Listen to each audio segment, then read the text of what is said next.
तो और भाई लोग क्या हाल चाल है यार। अब मैंने एक चीज नोटिस करी कि मेरे ज्यादातर गेम प्ले जो है ना वो दो ही गन्स पे खत्म हो जाते हैं। एक होती है M4 और दूसरी होती है कोई सेकेंडरी स्लॉट में बोल्ट एक्शन स्नाइपर राइफल और कार 98 या फिर M24 और पूरा पूरा गेम वही खत्म हो जाता है। तो मैंने सोचा चलो आज कुछ अलग चीजें ट्राई करते हैं। तो मैंने सबसे पहले स्लॉट में उठाई एक उजी। अब आप कहोगे उजी में नया क्या है, तो देखो भाई उजी एक बहुत ही कमाल की गन है जिसको बहुत सारे लोग यूज करते हैं और मैं खुद यूज करता हूं, लेकिन मैं कभी भी उसे एंड गेम तक जल्दी नहीं ले जाता क्योंकि वो लेवल 3 गियर्स के आगे बहुत ही ज्यादा वीक हो जाती है। तो यहां पर मैं सोचा कि मैं यूज करूंगा एक उजी। अब भाई ऊपर एक बंदा उतरा था जो कि वही प्रोन हो गया था क्योंकि उसे गंद मिलनी थी नहीं, और जैसे ही नीचे कूदा एक इजी किल। और रही बात दूसरे वेपन स्लॉट की, तो वहां मैंने चूज करा भाई साहब अपनी प्यारी डीपी को। डीपी इस वजह से चूज करा क्योंकि देखो मैं लॉन्ग रेंज के लिए तो यहां पर कोई गन ले नहीं सकता था क्योंकि डीएमआर और बोल्ट एक्शन में यूज करने वाला था नहीं, और M4 भी यूज कर सकता था, लेकिन मैंने डीपी चूज करी क्योंकि डीपी पहले मिल गई।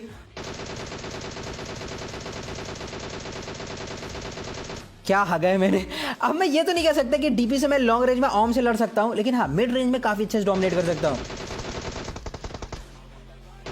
ओ भाई साहब बंदे के क्या रिफ्लेक्स है, इसने एकदम से मेरे को बहुत ही बुरी मार मारी, ऑलमोस्ट 50% के नीचे ला दिया था, लेकिन मैं क्राउच हुआ और फिर ऊपर आके आराम से उसको फिनिश कर दिया। अब वो बंदा जिसको मैंने पहले डैमेज दिया था एक बहुत ही टट्टी सा स्प्रे देके, उसको मैं ढूंढने आया, लेकिन मैं ज्यादा एफर्ट डालने वाला था नहीं क्योंकि एक सोलो का मैच था और सोलो में एक बार बंदा जब गुम हो जाता है ना तो भाई साहब आप CID लगा के भी शायद ही उसको ढूंढ पाओ। तो मैं यहाँ ज्यादा एफर्ट नहीं डालने वाला था, मेरे को पता था वो रोजॉक इस नदी कहीं पर भी जाके छुप सकता है। तो यहाँ पर मैंने डिसाइड करा कि इस पर टाइम वेस्ट करने से अच्छा है गाड़ी उठाओ और बंदों को ढूंढो, अगर ये बचेगा तो देर सवेर मेरे ही हत्थे चढ़ेगा। तो मैंने गाड़ी उठाई, मैं फिर भी रोजॉक के अंदर से ले गया क्योंकि मैं थोड़ा सा एफर्ट डालना चाहता था, शायद कुछ फुल स्टेप आ जाए, लेकिन नहीं आया। वो होता है ना किल्स का लालच इतनी आसानी से जाता नहीं, चाहे आप जितने बड़े त्यागी हो।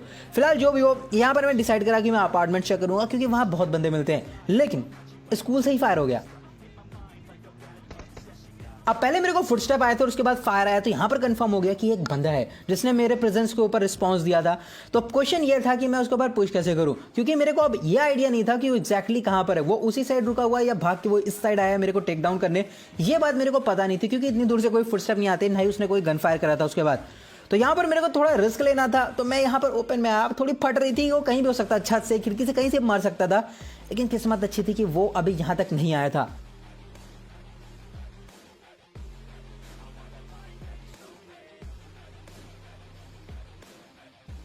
अब फिलहाल यहां पर मैं छत पे चढ़ा और भाई साहब मेरे को बंदा नीचे वाले कमरे में दिख गया। अब भाई साहब यकीन नहीं मानोगे, हम दोनों ने सेम जगह टीवी भी लिया।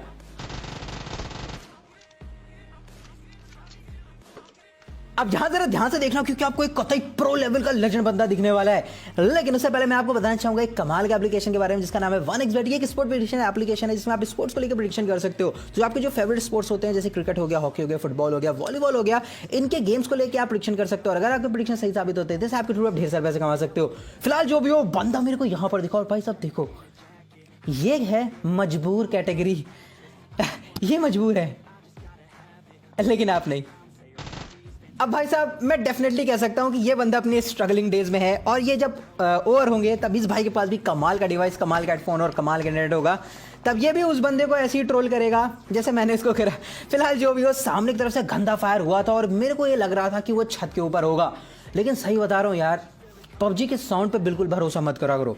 अभी फिलहाल मैं आपको बताऊंगा ऐसा क्यों आगे जाके, लेकिन यहां पर अभी मेरे को पूरी तरीके से कंफर्म था कि वो बंदा इस सामने वाले घर के छत पे, क्योंकि वहां से फ्लेयर बोल रहा हूं, फ्लैश दिखाई दिया था। तो यहां पर मैं डिसाइड करा मैं गाड़ी लेके स्क्वाड हाउस तक जाऊंगा ताकि थोड़ा डिस्टेंस कम हो जाए, लेकिन यहां पर मैं पूरी तरीके से गलत था क्योंकि भाई उस बंदे ने 3 स्टोरी की तरफ से फायर करा। अब भाई इतनी जल्दी वो वहां से वहां चला गया, हो सकता है ऐसा, लेकिन फिर भी यहां पर मैं टोटली सरप्राइज हुआ था और मेरे को कुछ ऐसा करना था कि मैं इसको ठोक दूं। तो सबसे पहले मैंने एक मॉली करा।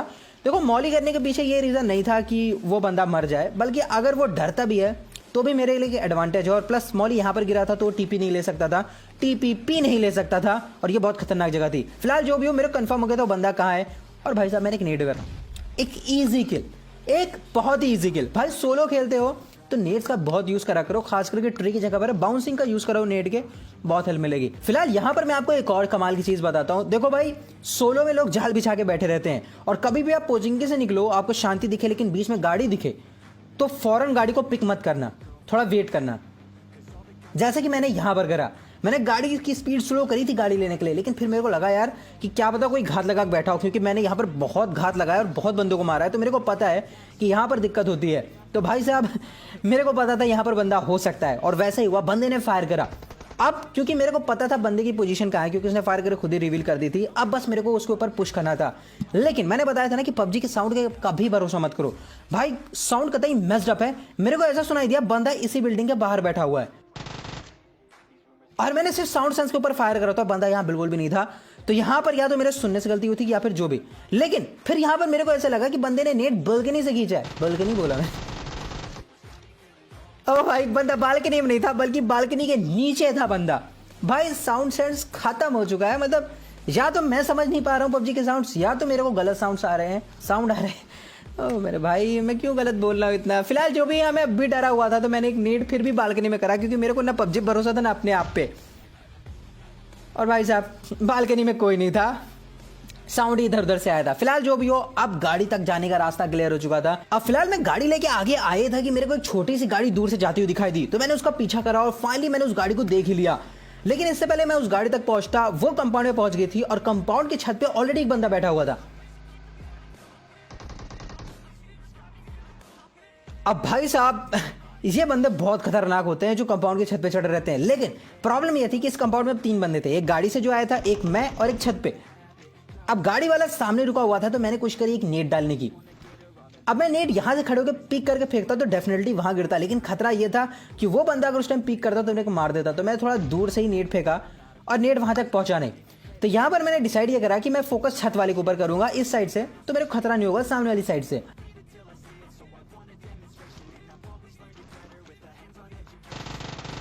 लेकिन यह बंदा गाड़ी लेके इस वाले घर में आ गया ताकि इसको एक एंगल मिल सके, और छत वाले को कोई कार 98 वाला परेशान करने लगा। अब फिलहाल यहां पर वो सामने बंदा था उस वाले घर में, तो मैंने एक नेट करने की कोशिश करी, लेकिन मेरे को डर था छत वाला बंदा नीचे ना कूदे, क्योंकि सामने वाला जो वेयर हाउसेज है वहां से इसको कार 98 से पड़ रही थी। तो मैं भाग के इधर आया कि कार 98 वाला जब इसे धप्पा करेगा तो मैं पीछे से धप्पा करूंगा, और वही हुआ, कार 98 से पटका खा के वो इस तरफ आया और मैंने आराम से इजी किल निकाल ली। फिलहाल यहाँ पर मेरा पिंग फ्लक्चुएट हुआ, मैं वापस उसी जगह पर आ गया, लेकिन मैं भाग के जल्द से जल्द उस बंदे के ऊपर जाना चाहता था, क्योंकि वो गाड़ी लेके भाग रहा था। अब भाई वो सफल रहा और गाड़ी लेके निकल गया, लेकिन अब मेरा ध्यान था उस वेयर हाउस वाले पे, या फिर इसे जो भी कहते हो बान हाउस, मेरे को यार पता नहीं रहता घरों के नाम क्या है, जो कार 98 चला रहा था। अब ये बंदा ऑलरेडी मेरे स्वागत में खड़ा था, लेकिन इसने फायर नहीं करा, क्योंकि ये प्रिडिक्ट नहीं करा था कि मैं इतनी जल्दी आऊंगा, और वो सोचा था कि मैं उसके घर पे आऊंगा, लेकिन ऐसा था नहीं। अब मेरे को बाहर एक गाड़ी दिखी थी, तो मैं ये सोचा था शायद हो सकता है जो बंदा वहां से बच के भागा था, मतलब सामने वाले कंपाउंड से, वो यहाँ पर आके शायद रुका हो। तो मेरा ध्यान उन सामने वाले कंटेनर्स पे भी था कि कहीं वहां पर एक बंदा ना हो और मेरे को धब्बा कर दे। तो यहाँ पर मैंने डिसाइड करा कि मैं इसके ऊपर पुश करूंगा जो ऊपर चढ़ा हुआ था, लेकिन मेरे को ध्यान पीछे भी रखना था। अब फिलहाल ऊपर वाला नीचे कूदा, तो मैंने इसको मार दिया, और क्योंकि ये साइड में खड़ा था तो मेरे को ऐसा लगा कि शायद कंटेनर्स में कोई ना होगा, लेकिन फिर भी मैंने एक नेट ट्राई करा और नेट फालतू गया।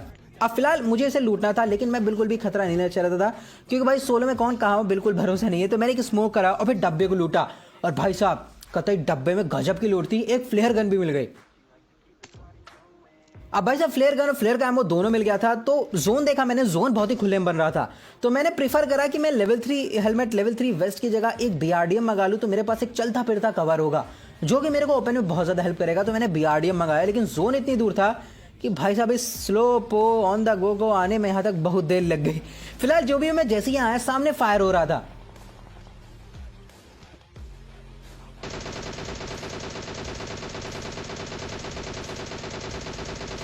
अगर मैं क्राउच कर लेता तो ये बंदा दिखता नहीं, और जब आपके डीबी में इतनी सारी गोली हो तो भाई ये वेस्ट करो दिल खोल के। फिलहाल जो भी हो, वो बंदा 3 तरफ से मार खा रहा था। एक तो ये सामने कार 98 से मार खा रहा था, साथ ही साथ इसके ऊपर कोई M4 चला रहा था, प्लस मैं डीपी चला रहा था। तो मेरे को सबकी लोकेशन तो नहीं पता चली, लेकिन कार 98 वाले का मेरे को पता था कि वो इस सामने वाले कंपाउंड में होगा, तो मैं यहीं आया, और मेरा अंदाजा भी सही था क्योंकि यहाँ पर एक गाड़ी खड़ी थी। अब यहाँ पर मेरे को बंदे का फुटस्टेप आया और मैं समझ गया कि वो बाहर की तरफ है। और भाई साहब क्यों खुले में जाके चांस लेना जब आप बीआरडीएम उसके मुंह पे ले जा सकते हो, और मैंने वही करा। ये बंदे ने सोचा भी नहीं था कि बीआरडीएम निकले घर के अंदर से, और भाई साहब ये कवर में गया, लेकिन फिर इसने हिम्मत करी ये सोच के कि शायद ये मेरे को ट्रोल कर सकता है, लेकिन मैंने इसको आराम से ठोक दिया। वैसे इसका प्लान ये था कि ये करीब आएगा और जब मैं उतरूंगा तो ये जल्दी से अपने रिफ्लेक्स देगा, मेरे को ठोक देगा, लेकिन जो भी हो इसको ठोक दिया। अब सामने से मेरे एक गाड़ी निकली थी, अब भाई साहब ये गाड़ी कितनी स्लो है, कभी कछुआ है। फिलहाल जो भी हो, यहाँ मैंने गाड़ी से उस गाड़ी को भाई मेरे चेंज करने की कोशिश करी और बहुत करीब पहुँच गया था, लेकिन यार ये बंदा निकल गया और मैंने उम्मीदें छोड़ दी। मैं इसको नहीं पकड़ सकता था, मेरी गाड़ी भी स्किड कर गई, वो निकल गया बहुत आगे, लेकिन मैंने हिम्मत नहीं हारी। मैं अपनी गाड़ी को ले गया और आगे ले गया और वो वहाँ पर गाड़ी रोक के प्रोन हो गया था। और भाई साहब वो उम्मीद नहीं कर रहा था कि मैं BRDM लेकर उसका इतनी दूर तक पीछा करूंगा। जैसे ही वो गाड़ी में बैठ के अपनी गाड़ी स्टार्ट करा, मैंने अपनी गाड़ी ठोकी और उसको अच्छा खासा लिट करा। यहां पर मैं उसका पीछा करने की कोशिश कर रहा था, लेकिन यहां पर क्या है इस जगह जो मेरी गाड़ी आगे नहीं बढ़ेगी। भाई ये ग्लिच बहुत हो गया है। 3 दिन में तीसरी बार हुआ है मेरे साथ जब मेरी गाड़ी ऐसी जगह पर फंसी है जहां जोन मेरा पीछा कर रहा है, मैं खुले ओपन में हूं और मेरे 2 तरफ बंद है, पहाड़ी पे भी और इस खुले मैदान में भी। सामने जो कंपाउंड है उस वेयर हाउस में भी एक बंदा है, मतलब कतई हालत खराब। और तभी मेरे पीछे से एक गाड़ी आई और यहां पर एक बंदा प्रोन भी था। ओ भाई साहब इसको तो मैंने ठोक दिया और गाड़ी वाला आगे रुक गया क्योंकि उसने मेरे को देख लिया था और वो जानता था वहां से मेरे ऊपर एक एंगल मिल जाएगा और मेरी फटके 64 की जाऊं तो जाऊं कहां। फिलहाल यहां पर मेरे को एक पत्थर से कवर मिला, वो उस बंदे से मेरे कवर देता, लेकिन पीछे वाले से कवर कौन देता जो कि ऑग लिए बैठा हुआ था। फिलहाल जो भी मेरे पास 2 स्मोक थे और मैं स्मोक वेस्ट नहीं करना चाहता था और यहां पर मेरे को एक हेल्प की जरूरत थी, एक चमत्कार की जरूरत थी, जो कि हुआ।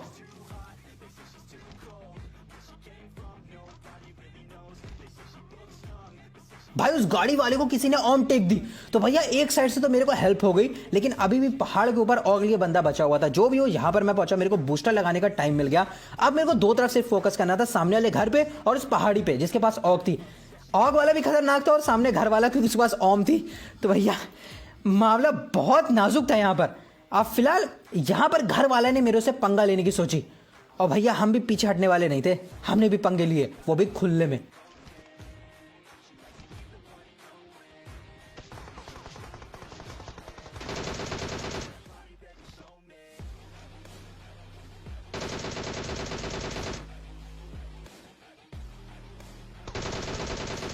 भाई साहब मेरी हेल्थ देखो ऑलमोस्ट खत्म और यहां मेरी फट के 18 हो रही थी कि भाई साहब वो ऑफ वाला बंदा जो चढ़ के बैठा हुआ है पहाड़ी पे, वो मेरे को एक गोली न चला दे। लेकिन किस्मत अच्छी थी कि उसका ध्यान कहीं और था और मैं बच गया। यहां पर आके मैंने हेल्थ लगाई, लेकिन अब मेरे को एक बात पता थी कि मैं उस पहाड़ी वाले को आने नहीं दे सकता, वरना हालात बहुत बिगड़ जाएंगे, क्योंकि दूसरा बंदा जो बच रहा था उसकी मेरे को बिल्कुल भी लोकेशन नहीं पता थी। तो यहां पर मेरा ध्यान इस पहाड़ी वाले के ऊपर था जिसकी मेरे को लोकेशन पता थी। मैं बिल्कुल भी उसे जोन में आने नहीं दे सकता था और वैसे ही हुआ, क्योंकि वो बंदा मेरे को दिख गया। मैंने पूरा टाइम लिया, प्रोन हुआ और भाई को आराम से खत्म कर दिया। तो यहां पर अब मामला मेरे कंट्रोल में था, सिर्फ एक बंदा बच रहा था, तो मैंने गाड़ी उठाई और उस बंदे को मैं ढूंढने लगा। अब यहां पर आपको एक अजीबोगरीब बंदा दिखेगा जो कि सिंगल फायर करेगा, लेकिन गोली मेरे हेड पे पड़ेगी। मैं उसे हैकर नहीं बोल रहा हूं, बिल्कुल भी नहीं, लेकिन भाई कभी कभी इस तरह के बंदे बहुत ही खतरनाक साबित होते हैं। भाई साहब इसने मेरी आधी हेल्थ खत्म कर दी थी, लेकिन मेरे पास उजी थी, मेरे को थोड़ा बहुत कॉन्फिडेंस था अपने ऊपर। मेरे को नहीं पता ये सिंगल फायर पे क्यों था, लेकिन मेरे को अपने रूल्स ऑफ सर्वाइवल के डेज याद आए जब मेरे पास एकदम टट्टी फोन था, तो मैं सिंगल फायर यूज करता था क्योंकि ऑटो फायर बिल्कुल भी कंट्रोल नहीं हो पाता था लैग की वजह से। लेकिन इसके साथ क्या प्रॉब्लम थी वो मेरे को पता नहीं, लेकिन एक चीज पता है कि कतई बुरे हालात से निकल के एक इजी चिकन डिनर